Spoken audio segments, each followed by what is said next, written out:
तो hello student, welcome back to my channel Samrat Academy. तो दोस्तों, मेरा नाम आकाश और वीडियो बहुत ज़्यादा इंपॉर्टेंट है। किसके लिए? तो ऑब्जेक्टिव क्वेश्चन के लिए। ठीक है, मैंने इस वीडियो में बताने वाला हूँ आप लोगों को 30 महत्वपूर्ण बहुविकल्पीय पूरा सामाजिक विज्ञान का। ठीक है, और इस सामाजिक विज्ञान में पूरा इतिहास, भूगोल, नागरिक शास्त्र, अर्थशास्त्र का पूरा मैंने निचोड़ ही प्रश्न, जितना मोस्ट इंपोर्टेंट प्रश्न है बहुविकल्पीय का, पूरा एक ही वीडियो में आप लोगों को बताने वाला हूँ। इस वीडियो के बाद मैं वादा करता हूँ बहुविकल्पीय का कोई वीडियो देखने की जरूरत ही नहीं है। ठीक है, क्योंकि जितने मोस्ट इंपोर्टेंट बहुविकल्पीय एक ही वीडियो में आपको मिल जाएंगे। ठीक है, बस ये वीडियो आपके लिए बहुत ज़्यादा इंपॉर्टेंट है। मैं एक बार फिर रिक्वेस्ट करता हूँ, आप जानते हैं कि मैं कोई चीज़ गलत आप लोगों को नहीं पढ़ाता हूँ, वो चीज़ पढ़ाता हूँ जो एग्जाम की दृष्टिकोण से महत्वपूर्ण है। तो भाई, इस 30 जो बहुविकल्पीय ऑब्जेक्टिव क्वेश्चन है उसको एकदम रट्टा मार जाना है। इससे बाहर क्वेश्चन नहीं आएगा आपके एग्जाम में, मेरा वादा है। ठीक है, तो चलिए स्टार्ट करते हैं आज की वीडियो। आज देखते हैं 30 महत्वपूर्ण बहुविकल्पीय प्रश्न सामाजिक विज्ञान की। तो लाइक तो बनता ही है, एक प्यारा सा लाइक पहले देकर जाकर ये वीडियो देखिएगा। एक प्यारा सा लाइक दीजिएगा, वीडियो को अपने फ्रेंड यहाँ शेयर भी कर दीजिएगा। इसके बाद ये वीडियो देखिएगा मेरे प्यारे विद्यार्थियों। क्वेश्चन नंबर पहला स्टार्ट करते हैं। बहुत ही ज़्यादा मज़ेदार क्वेश्चन है, बहुत ही ज़्यादा इंटरेस्ट आने वाला है, साथ ही साथ आपको भी आंसर बताते चलना है मुझे। ठीक है, तो क्वेश्चन नंबर पहला स्टार्ट करते हैं। सविनय अवज्ञा आंदोलन कब चलाया गया? बहुत ही प्यारा प्रश्न, तगड़ा प्रश्न है कि सविनय अवज्ञा आंदोलन कब चलाया गया? 1920, 1927, 1930, 1935। जल्दी से कमेंट के माध्यम से आप तुरंत बताएंगे, ज़्यादा टाइम नहीं लूंगा, जस्ट मैं भी आंसर आप लोगों को बताने वाला हूं। ठीक है, सविनय अवज्ञा आंदोलन कब चलाया गया? 4 ऑप्शन दिया हुआ है, जल्दी से आंसर बताइए कि सविनय अवज्ञा आंदोलन कब चलाया गया। बहुत ज़्यादा इंपॉर्टेंट है, मैं बताना चाहूँगा आप लोगों को। 1930। कब? 1930 में सविनय अवज्ञा आंदोलन चलाया गया। आई होप पहला प्रश्न क्लियर हो गया होगा। क्वेश्चन नंबर दूसरे की तरफ बढ़ेंगे, ज़्यादा से वक्त नहीं लूंगा। ठीक है, और जल्दी जल्दी से मैं क्वेश्चन कराने वाला हूं, क्योंकि बहुत सारे पोर्शन कंप्लीट करने हैं और एग्जाम में बहुत अच्छा मार्क्स लाना है। एग्जाम बहुत ही ज़्यादा नज़दीक है।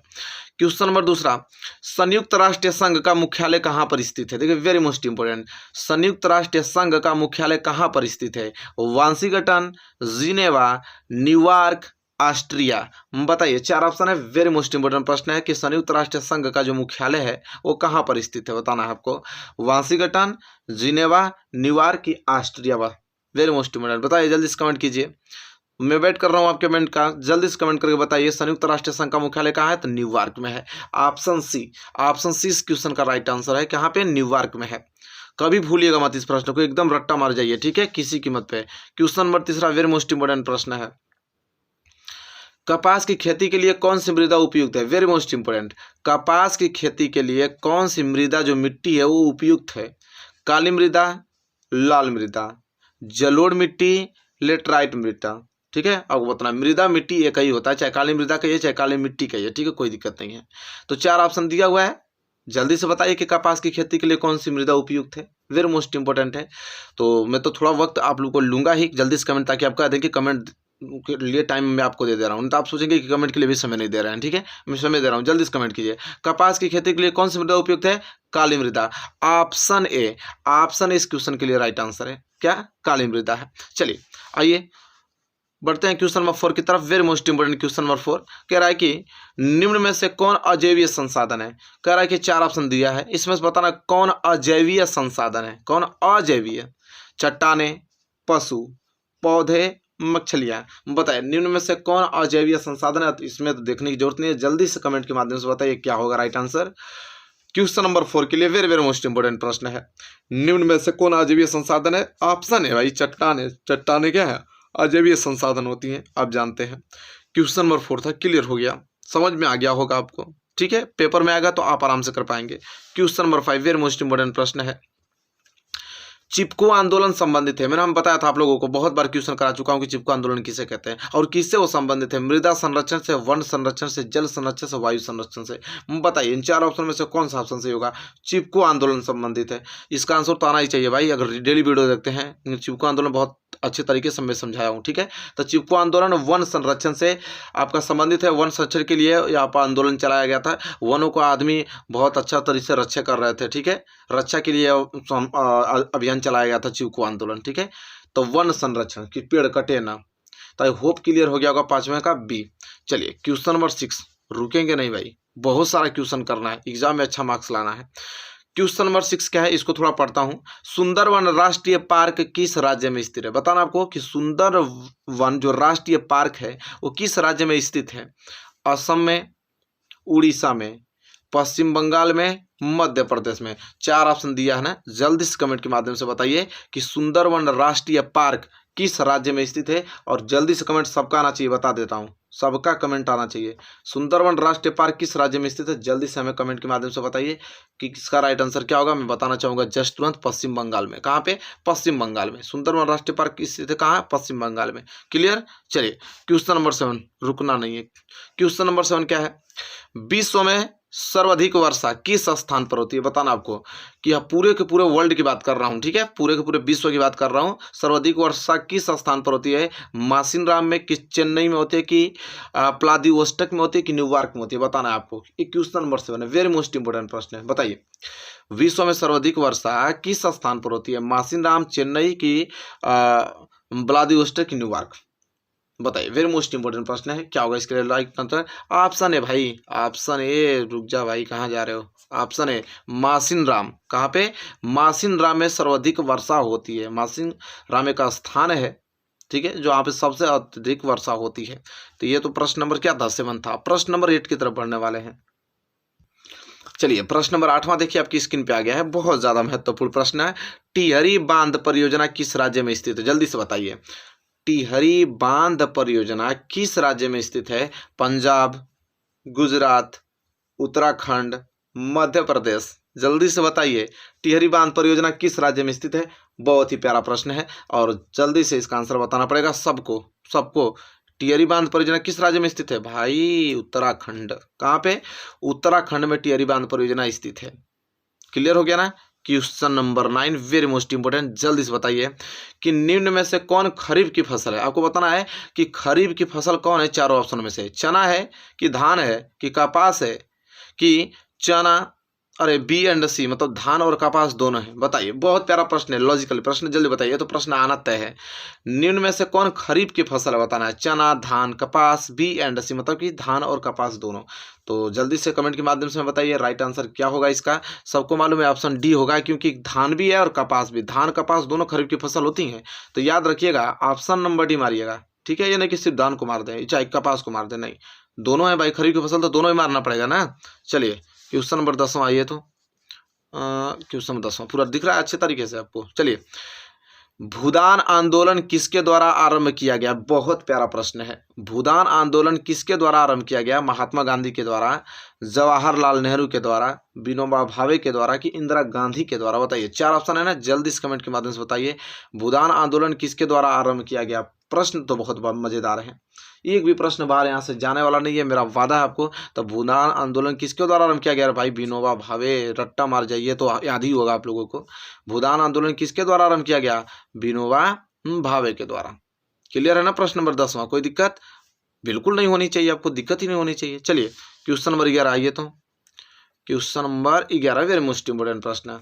इनमें से कौन सी रबी फसल है? अभी हमने खरीफ की फसल देखा है, तो प्रश्न आ गया रबी की फसल। जल्दी बताइए, इनमें से कौन रबी फसल है? चावल, मोटे अनाज, चना, वो भी काला चना, फिर कपास। तो कपास तो ऐसे भी नहीं होगा, अभी जस्ट आपने देखा है, कपास कभी नहीं हो सकता है, ठीक है। चलिए बताइए क्या होगा तब? कपास होगा नहीं, मोटे अनाज होंगे नहीं भाई, ठीक है, चावल होगा नहीं, तो होगा क्या? ठीक है, बताइए कमेंट के माध्यम से, तब होगा क्या भाई? वेरी मोस्ट इंपोर्टेंट है, धान होगा नहीं, क्योंकि धान से ही चावल निकलता है, और धान आपके क्या होता है? खरीफ की फसल है, धान काम खत्म, मतलब चावल भी काम खत्म, मोटे अनाज होंगे नहीं। कपास, चना होगा भाई, चना। ऑप्शन सी इस क्वेश्चन के लिए right answer, very most important है, ठीक है। चना में वो भी काला चना, ठीक है। काला चना क्या होता है? रबी की फसल होता है। थोड़ा लॉजिकली है, याद कर लीजिएगा इसको। Question number 12 very most important प्रश्न है। भारत में पवन ऊर्जा का विशाल केंद्र कहाँ पर स्थित है? बहुत मोस्ट आईएमपी प्रश्न। भारत में पवन ऊर्जा का जो विशाल केंद्र कहाँ पर स्थित है? उत्तराखंड में, तमिलनाडु में, हिमाचल प्रदेश में, राजस्थान में? इसका आंसर आना ही चाहिए आपको कि भारत में पवन ऊर्जा का जो विशाल केंद्र है कहाँ पर स्थित है? उत्तराखंड, तमिलनाडु, हिमाचल प्रदेश और राजस्थान। जल्दी से कमेंट के माध्यम से बताइए क्या होगा राइट आंसर। सबको मालूम है कि तमिलनाडु जो है भारत में पवन ऊर्जा का सबसे विशाल केंद्र कहाँ पे स्थित है? तमिलनाडु पे। ऑप्शन 20 क्वेश्चन के लिए राइट आंसर है। कोई भी डाउट 1% डाउट नहीं होना चाहिए आप लोगों को। एकदम प्रश्न तगड़े से याद करके जाइए, एग्जाम में तड़का मचा दीजिए। Question number 13 very most important प्रश्न है। निम्नलिखित में से किस वस्तु का निर्यातक भारत नहीं है? कह रहा है कि किस वस्तु का निर्यात ना भारत करता ही नहीं है, बताइए। कॉफी, उर्वरक, तंबाकू, चाय। 4 ऑप्शन दिया हुआ है, आपको बताना है कि निम्नलिखित में से किस वस्तु का जो निर्यात है, ठीक है, वो भारत नहीं करता। कॉफी, उर्वरक, तंबाकू, चाय। बताइए, वेरी मोस्ट इंपोर्टेंट है क्वेश्चन नंबर 13। जल्दी से आंसर बताइए क्या होगा राइट आंसर इसके लिए। ऑप्शन बी भाई उर्वरक, उर्वरक का निर्यातक नहीं करता, निर्यात नहीं करता उर्वरक का भाई भारत। ऑप्शन बी दिमाग में फिट हो जाना चाहिए क्योंकि प्रश्न बनना है भाई, यहाँ से प्रश्न बनना तय है, एकदम याद कर जाइए। चलिए आइए आगे बढ़ते हैं। Question number 14 very most important प्रश्न। निम्न में से कौन सा परिवहन साधन भारत में प्रमुख साधन है? कह रहा है कि 4 ऑप्शन दिया हुआ है, परिवहन दिया हुआ है, परिवहन साधन है। कौन सा परिवहन साधन भारत में सबसे ज्यादा प्रमुख साधन है? पाइपलाइन, रेल परिवहन, सड़क परिवहन, वायु परिवहन। वेरी मोस्ट इंपोर्टेंट है। बताइए क्वेश्चन नंबर 14 के लिए राइट आंसर क्या होगा। सबको मालूम है कि हमारे भारत में सबसे ज़्यादा जो परिवहन यूज़ किए जाते हैं, जो सबसे महत्वपूर्ण साधन है, वो सड़क परिवहन है, क्योंकि सड़क के माध्यम से हम लोग बहुत ही ज़्यादा सारे काम करते हैं। पाइपलाइन से थोड़ी करते हैं, रेल परिवहन से भी कम करते हैं, वायु परिवहन सबसे ज़्यादा सड़क परिवहन से ही काम किया जाता है। सड़क वगैरह से सब लोग बहुत ज़्यादा जाते हैं, बहुत काम होता है उससे, ठीक है। तो सड़क परिवहन ही एक प्रमुख साधन है इन चारों ऑप्शनों में से, ठीक है। क्लियर हो गया ना। एक क्वेश्चन नंबर 14 था। चलिए क्वेश्चन नंबर 15 की तरफ बढ़ेंगे और उसको देखेंगे। वेरी मोस्ट इंपोर्टेंट प्रश्न है। चलिए question number 15 very very most important प्रश्न है। क्या बोला है कि देश की अखंडता तथा एकता के लिए क्या आवश्यक है? कह रहा हमारे देश की अखंडता तथा एकता के लिए क्या आवश्यक है? सत्ता की साझेदारी, सत्ता का विभाजन, राजतंत्र, किनमें से कोई नहीं? बताइए। 4 ऑप्शन दिया है, 4 ऑप्शन में से बताइए कौन सा राइट आंसर होगा कि हमारे देश की अखंडता तथा एकता के लिए क्या आवश्यक है? सत्ता की साझेदारी आवश्यक है, सत्ता का विभाजन, राजतंत्र, किनमें से कोई नहीं? जल्दी से कमेंट के माध्यम से बताइए क्या होगा राइट आंसर। सबको मालूम है कि जो देश की अखंडता होती है, हमारी एकता होता है, उसके लिए सबसे अगर आवश्यक है तो सत्ता की साझेदारी है। तब तक सत्ता की साझेदारी नहीं है, हमारे देश भी खंडित हो जाएगा, ठीक है। तो देश की अखंडता तथा एकता के लिए क्या आवश्यक है? सत्ता की साझेदारी। ऑप्शन ए इस क्वेश्चन के लिए राइट आंसर हो जाएगा। एक क्वेश्चन नंबर 15 था, आई होप क्लियर हो गया होगा। क्वेश्चन नंबर 16 की तरफ बढ़ेंगे। वेरी मोस्ट इंपोर्टेंट है क्वेश्चन नंबर 16। क्वेश्चन नंबर 16 क्या है कि भारतीय संविधान की 8वीं अनुसूची में कितनी भाषाओं का समावेश है? आपको बताना है कि जो हमारा भारतीय संविधान की 8वीं अनुसूची है उसमें कितनी भाषाओं हैं, उसमें कितनी भाषाओं का समावेश है? 20, 22, 24 कि 26? बताइए भारतीय संविधान की 8वीं अनुसूची में कितनी भाषाओं का समावेश है? सबको इसका आंसर मालूम होना चाहिए क्योंकि प्रश्न बहुत ज्यादा इंपॉर्टेंट है। ऑप्शन बी कितने? 22 भाषाओं का समावेश है। कितना? 22, 22, ठीक है। लैंग्वेज वहां पे इंक्लूड किए गए हैं हमारे भारतीय संविधान के अनुसूची 8वीं अनुसूची में। चलिए प्रश्न नंबर 17 वेरी मोस्ट इंपोर्टेंट है। प्रश्न नंबर 17, भारत में पंचायती राज की स्थापना हुई थी। जो हमारा भारत है उस भारत में पंचायती राज की स्थापना कब हुई थी? 1980 में, 1990 में, 1992 में, 2004 में। बहुत प्यारा प्रश्न है, मजा आ रहा है इस प्रश्नों को करने में। और जल्दी से बताइए क्वेश्चन नंबर 17 के लिए राइट आंसर क्या होगा कि भारत में पंचायती राज की स्थापना हुई थी। कब हुआ था पंचायती राज का स्थापना हमारे भारत में? 1992। रुकना ही नहीं भाई, कब? 1992 में हुआ था पंचायती राज की स्थापना भारत में। क्लियर। क्वेश्चन नंबर 17 था। आगे बढ़ेंगे क्वेश्चन नंबर 18 की तरफ। और question number 18 very most important प्रश्न है। क्या है देखते हैं। कह रहा है कि काले दस्ताने और बंधी मुठियां किसकी प्रतीक थी? कह रहा है कि काले दस्ताने और बंधी जो मुठियां थी वो किसकी प्रतीक थी? क्रोध की, शांति की, अश्वेत शक्ति की कि खुशी की? वेरी मोस्ट इंपोर्टेंट है। जल्दी से बताइए कि क्या होगा इसके लिए राइट आंसर कि काले दस्ताने और बंधी मुठियां किसकी प्रतीक थी? तो वो अश्वेत शक्ति की प्रतीक थी। किसकी? अश्वेत शक्ति की प्रतीक थी काले दस्ताने और बंधी मुठियां। क्लियर। क्वेश्चन नंबर 18 है। Question number 19 very most important प्रश्न है। क्या है भाई देखता हूं। भारत में यहाँ औरतों के लिए आरक्षण की व्यवस्था है। कह रहा है कि भारत में यहाँ औरतों के लिए आरक्षण की व्यवस्था है लोकसभा में, विधानसभा में, मंत्रिमंडल में, पंचायती राज की संस्थाएं में। बताइए किस संस्था में भारत में औरतों के लिए आरक्षण की व्यवस्था दी गई है? लोकसभा में, विधानसभा में, मंत्रिमंडल में, पंचायती राज की संस्थाएं में। वेरी वेरी मोस्ट इंपोर्टेंट प्रश्न है, बताइए। तो इसका जो आंसर होगा ऑप्शन नंबर डी होगा मेरे प्यारे विद्यार्थियों। पंचायती राज की संस्थाएं में यहाँ औरतों के लिए आरक्षण की व्यवस्था की गई है। किसमें? पंचायती राज की संस्थाएं में। क्वेश्चन नंबर 19 भूलना नहीं है, एक क्वेश्चन सभी एग्जाम में बनेगा, आप बहुत आराम से करके आइएगा, कोई दिक्कत नहीं है। क्वेश्चन नंबर 20 क्या है भाई, देख लेते हैं। क्वेश्चन नंबर 20 है, नर्मदा बचाओ आंदोलन किसके संबंधित है? नर्मदा बचाओ आंदोलन किससे संबंधित है? सतलुज बांध, हीराकुंड बांध, नागार्जुन बांध, सरदार सरोवर बांध। बताइए इन चारों ऑप्शन में से कौन सा ऑप्शन सही है? नर्मदा बचाओ आंदोलन किससे संबंधित है? Very very most important question है, इसका आंसर सबसे आना चाहिए। तो नर्मदा बचाओ आंदोलन किससे संबंधित है? बहुत ही प्यारा प्रश्न, ऑप्शन नंबर डी भाई, सरदार सरोवर बांध से संबंधित है। सरदार सरोवर बांध से संबंधित है कौन? नर्मदा बचाओ आंदोलन। क्लियर है ना? चलिए ये क्वेश्चन नंबर अभी 20 है, अभी 10 क्वेश्चन बाकी है, वेरी मोस्ट इंपोर्टेंट क्वेश्चन। चलिए जल्दी जल्दी बढ़ते हैं क्वेश्चन नंबर 21 की तरफ। रुकना नहीं, बिल्कुल नहीं रुकना है। Question number 21 very very most important प्रश्न है भाई। मानवाधिकार दिवस कब मनाया जाता है? देखिए बहुत प्यारा प्रश्न आ गया ना। मानवाधिकार दिवस कब मनाया जाता है? 10 दिसंबर, 5 सितंबर, 14 नवंबर, 15 अगस्त। बताइए मानवाधिकार दिवस कब मनाया जाता है? वेरी वेरी मोस्ट इंपोर्टेंट प्रश्न मैं आप लोगों को बता रहा हूँ। बताइए मानवाधिकार दिवस कब मनाया जाता है मेरे प्यारे विद्यार्थियों? सबका आंसर आना चाहिए कब? 10 दिसंबर, सबको आना चाहिए। 10 दिसंबर को मानवाधिकार दिवस मनाया जाता है। क्लियर ना आप लोगों को? कोई दिक्कत नहीं।